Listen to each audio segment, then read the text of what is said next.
We're going to now take a look at identifying a function from an equation when we may or may not know what the graph would actually look like.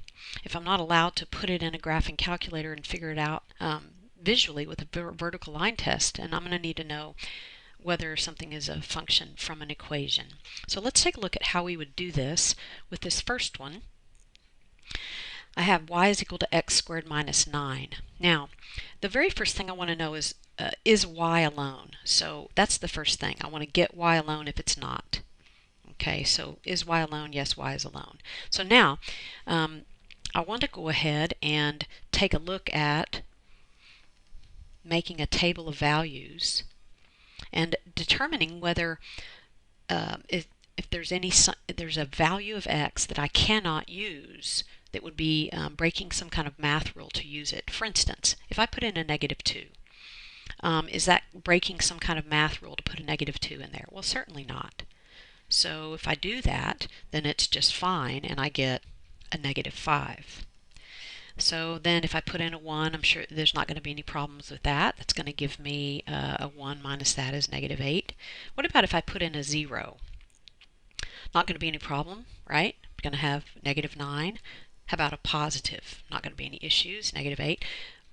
What I'm doing basically is this. I'm deciding, hey, if I put in an x value, is there any way that I could get 2 y values? I'm looking to see, is this possible? Can I even ever have that situation with an x producing a different y values? There's no way that this is going to do that. If I look at my table of values, there's no way I could create that situation. So this is a function. Now, the other way that I could do this problem is this. I could just know parent graphs, meaning what is the parent function? The parent function would be looking at this without the -9 on it and saying, hey, I recognize that that's just a parabola. And if it's just a parabola that has been shifted down 9, if you remember that from your Algebra 2, it's been shifted down 9, well then I already know that that's a function. Okay, so y is a result of x. So you can also do it that way by knowing the parent graph. Okay, now sometimes we just flat won't know the parent graph, and this is that situation perhaps where you wouldn't know what the parent graph looks like. So the first question though I'm going to ask is the y alone? Well, no, the y is not alone, so I'm going to get the y alone. And so let's take a look at the process of getting the y alone. I'm going to leave the 25 in the front. Now, in order to get the y alone, I'm going to obviously have to take the square root of both sides.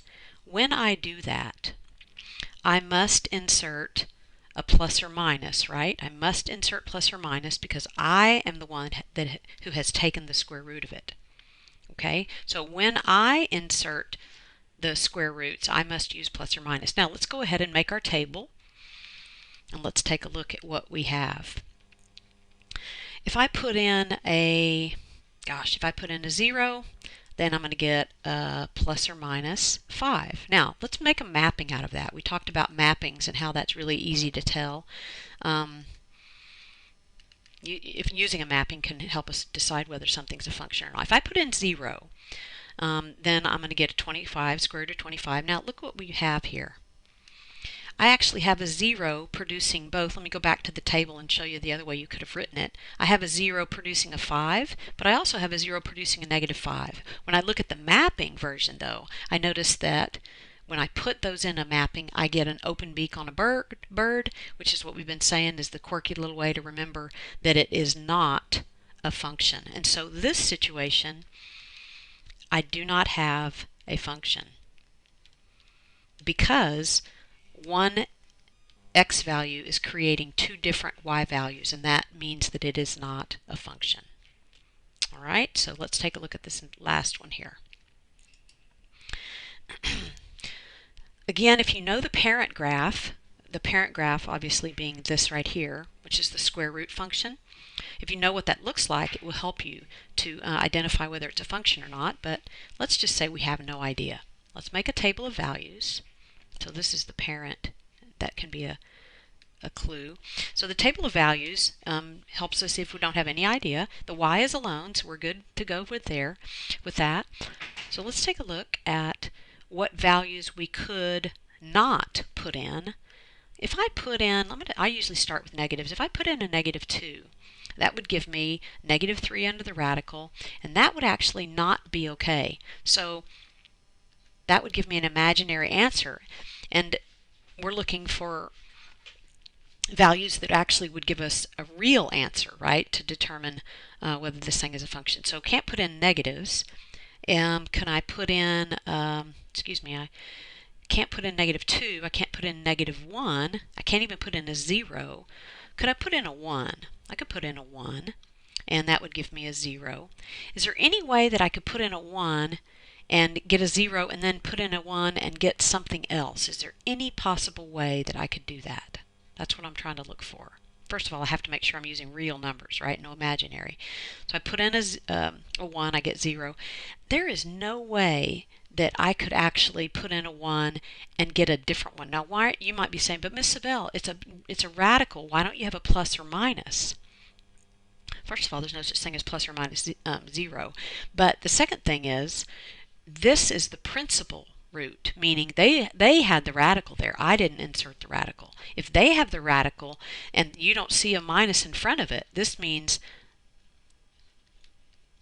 this is the principal root, which means it's the non-negative. Okay, that's the non-negative root. So we don't have a choice of plus or minus on this one. So they're saying, hey, give us the positive version. So there's no way that I could create another value for a 1 when I put in a 1. So we say, yes, this is a function. All right. All right, hope this helped. Thanks for watching.